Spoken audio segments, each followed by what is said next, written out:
ಅವಳೇನೆ ನಮ್ಮನ್ನ ಕೋಪದಲ್ಲಿ ನೋಡ್ತಿದ್ದಾಳೆ. ನಗ್ತಾ ನೋಡಕ್ಕೆ ಅವಳು ಯಾವಾಗ ಗೊತ್ತು ಅಂತ. ಮುಗೀತ ನಿಮ್ ಮೈಂಡ್ ವಾಯ್ಸು? ಅಯ್ಯಯ್ಯೋ, ಅಂಥದ್ದು ಏನೂ ಇಲ್ಲಮ್ಮ. ಯಾವಾಗ ಬಂದೆ ನಿತ್ಯ? ಪ್ರಯಾಣ ಹೇಗಾಯ್ತು? ಈ ವಿವರಗಳನ್ನ ಕೇಳೋದಕ್ಕ ನಿಮ್ಮನ್ನ ಇಲ್ಲಿ ಕಳ್ಸಿದ್ದು? ಕೇಳೋದು ನಮ್ಮ ಧರ್ಮ ಅಲ್ವೇನಮ್ಮ. ಹೇಳಿದ ಕೆಲ್ಸನ ಏನ್ ಮಾಡಿದ್ರಿ ಅಂತ ಕೇಳ್ತಿದ್ದೀನಿ. ಅವ್ರ ಜೊತೆಗೆ ಬಂದ್ರಿ, ಕಲ್ಯಾಣಿಲಿ ಮುಳುಗಿದ್ರಿ, ಪ್ರದಕ್ಷಿಣ ಹಾಕಿದ್ರಿ, ಪಂಚನ ಬೀಳಿಸ್ಕೊಂಡ್ರಿ. ಆದ್ರೆ ದಿವ್ಯಾ ಏನ್ ಮಾಡಿದ್ಲು ತಿಳ್ಕೊಳಕ್ಕಾಗ್ಲಿಲ್ಲ. ಇನ್ಯಾಕ್ ನೀವು? ಪಂಚೆ ಹೋಗಿ ನನ್ನ ಅವಸ್ಥೆನ ನೋಡ್ದೆ ಅಲ್ವೇನಮ್ಮ.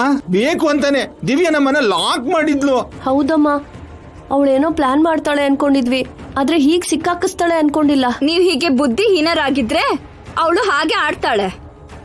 ಅವಳು ಇಲ್ಲಿಗೆ ಸುಮ್ನೆ ಬಂದಿಲ್ಲ, ಏನೋ ತಿಳ್ಕೋಬೇಕು ಅಂತ ಬಂದಿದ್ದಾಳೆ. ಅದೇನು ಅಂತ ಅವಳಿಗೆ ಗೊತ್ತಾಗೋಗಿದೆ. ಅವಳು ಹಾಕಿದ ವೇಷದ ಹಿಂದಿರೋ ಅರ್ಥ ಅದೇ. ಆ ವಿಷಯನ ನಿಮಗ್ ತಿಳ್ಕೊಳಕ್ಕಾಗ್ಲಿಲ್ಲ. ದಿವ್ಯಾ ವೇಷದ ಹಿಂದೆ ಇಂಥ ಅರ್ಥ ಇದೆಯಮ್ಮ? ನಿಜವಾಗ್ಲೂ ನಮ್ಗೆ ಗೊತ್ತಿಲ್ಲಮ್ಮ. ಇವಾಗ ಗೊತ್ತಾಯ್ತು ಅಲ್ವಾ? ಹೋಗಿ ತಿಳ್ಕೊಳ್ಳಿ. ದಿವ್ಯಾಗೆ ಏನ್ ಗೊತ್ತಾಗಿದ್ಯೋ ನನಗೂ ಗೊತ್ತಾಗ್ಬೇಕು. ನಾವು ಕೇಳಿದ್ರೆ ಹೇಳು ಅಂತ ಅವಳಮ್ಮ. ಅವಳು ಮಾತು ಬದಲಾಯಿಸ್ತಾಳೆ, ಕನ್ಫ್ಯೂಸ್ ಮಾಡ್ತಾಳೆ. ಜೋರಾಗಿ ಕೇಳಿದ್ರೆ ಕೋಪ ಮಾಡ್ಕೋತಾಳೆ, ಇನ್ನು ಕೇಳಿದ್ರೆ ಅನುಮಾನ ಬರುತ್ತೆ. ನೀವು ಏನ್ ಮಾಡ್ತಿರೋ ನನಗ್ ಗೊತ್ತಿಲ್ಲ, ನನಗೆ ವಿಷಯ ಗೊತ್ತಾಗ್ಬೇಕು.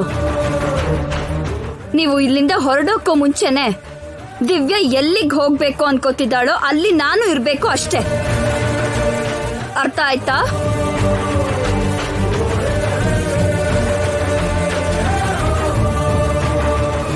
ಮೇಡಮ್ ಹೇಳಿದನ್ನ ಕೇಳಿಸ್ಕೊಂಡ್ರಿ ಅಲ್ವಾ?